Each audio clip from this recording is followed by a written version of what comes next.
Саламатсыздарбы, кабарлардын күндүзгү чыгарылышы менен тааныштырып, студияда мен Альбина Жолоева.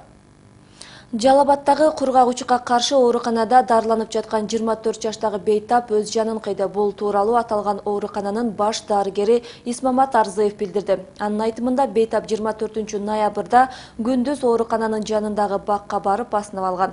Ал 2001 жылдан бери кургагучуктан жабыркап, ооруканага мал-малы менен келип дарыланып жүргөн. Учурда бейтаптын өлүмүн шаардык прокуратура текшерип жатат.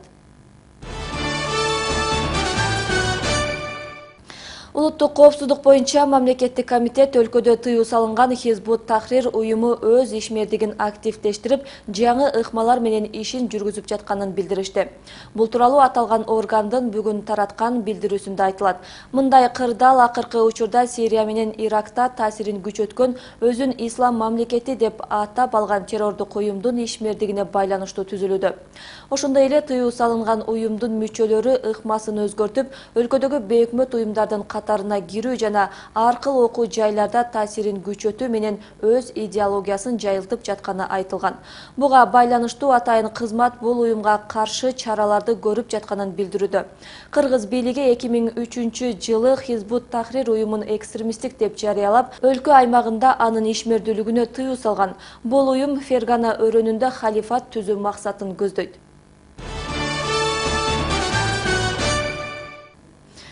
Казакстан Орусияга электр энергия берүүнү токтотту. Бул тууралуу Самрук Энерго башкармалыгынын башчысы Алмаз Адам Саткалыев билдирди. Биз рублдин девальвациясына байланыштуу 24 ноябрдан баштап Орусияга электр энергия жеткирүүнү токтоттук деди. Себеби Орусияга жарык берүү станцияларга эч кандай киреше алып келбей калган. Ошондой эле Орусияга көмүр жеткирүү боюнча да маселе каралып жатат. Анткени Орусия экономикасы казак кара алтынын жогорку баада сатып алууга даяр. Эбола вирусунун алдын алуу үчүн Кыргызстандын чек ара өткөрүү бекеттеринде өлкөгө кирүүчүлөрдүн дене табы атайын жабдыктар менен текшерилет. Бул тууралуу бүгүн Саламаттыкты сактоо министрлигинен билдиришти. Маалыматка ылайык коркунучтуу дарттын алдын алуу боюнча башка чаралар да киргизилди. Медицина кызматкерлери Эболага каршы күрөшүү боюнча окуудан өткөрүлүп, атайын коргогон 15 000 даана кийимдер сатылып алынды. Өлкөнүн түштүк аймагында кан оорусу менен жабыркаган өспүрүм балдардын саны 15%га өстү. Түштүк аймагында 15 жашка чейинки балдардын саны 1 300 000 болсо, алардын ооруга чалдыккандары 600дөн ашкан. Алар донорлук кан жана анын компоненттерине муктаж. Бир курс дарылануу эле 10 жолу кан алмаштырылат. Бирок айрым учурларда кан донорлору жетишсиз болууда.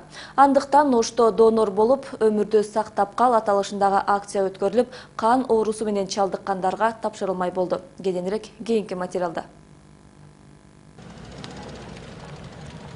Ош облустук балдар ооруканасына өткөн жылы 500гө жакын кан оорусуна чалдыккан өспүрүм бала кайрылган. Быйыл 9 айда эле оору менен жабыркагандардын саны 600гө жеткен. Оору умуркайлар арасында да катталып, илдеттин жашаруусу байкалган. Азыр жылдан жылга ошол кан оорусу менен, опкөлдөр менен, рак оорулары менен ооруган балдардын жашы жаш болуп атат. Мына кече жакын деле бир балада операция кылдык. 1,5 жашар бала. Ошол эми баягы немеден келген, Баткен областынан келген, ал төрөгөндө эле оору болуп төрөлгөн. Маалыматтарга ылайык, түштүк аймагында өспүрүмдөр арасында кан оорусуна чалдыккандардын саны 15%га өскөн. Оору негизинен социалдык шарттуу оору үй бүлөлөрдө тамак аштын жетишсиздигинен келип чыгаарын ак халатчандар белгилешет. Онкологиялык оорулардан сырткары кан оорулары 5 түргө бөлүнөт. Алар васкулит, пурпура, анемия, гемофилия жана лейкоз. Азыр ушундай дарт менен оорукананын 15 орунга ылайыкташкан гематология бөлүмүндө бош орун жок. Бул оорусу бир апта мурун ооруй баштаганчы, буга бүргө чакканбы деп элестеттик дагы. Жүрөдүк, анан кийин бул жака алып кетип, ичи ооруп калды. Бул васкулит оорусу экен, баягыдай аллергиялар чыгып кетип, азыркыла жакшы болуп калды.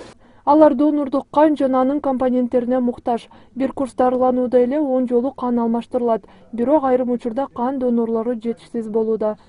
Аргасыз кан куюуга дуушар болобуз. Ошондо кан аздыктарды бул жерден биз заявка берип жөнөткөндө ата-энелер өздөрү таап келишет кандарды. Ошо станция переливаниядан кээде кан дагы жок болуп калат. Негизи кыйналып калышат. Андан улам бүгүн Оштогу кан борборунда донор болуп өмүрдү сактап кала аталышындагы акция өткөрүлдү. Иш-чара кан оорусуна чалдыккандарга коомчулуктун көңүлүн буруу жана донорлукту жайылтуу максатын көздөйт. Бизге ар күнү түнү тынымсыз бизден кан жыган компоненттерин алып турат. Ошол алып турган кан компоненттердин ордун толукташ үчүн биздин сөз менен айтканда түгөнгүч сапасын кармап туруу үчүн бардык адамдар жана боорунун туугандары ар бир күнү кайсы күнү болбосун жумуш күндөрү келип бизге кан тапшырып берсе болот. Акциянын алкагында элүүнүн тегерегиндеги ыктыярлуу жаран кан тапшырышты. Иш-чарага 18ден жогорку өздүгүн тастыктоочу документи бар жана ден соолугу жооп бере турган жарандар гана катышты. Эми ал Ош облустук балдар ооруканасынын гематология бөлүмүндө дарыланып жаткан өспүрүмдөргө тапшырылат. Назгүл Ахунова, Самат Пратов, Ынтымак.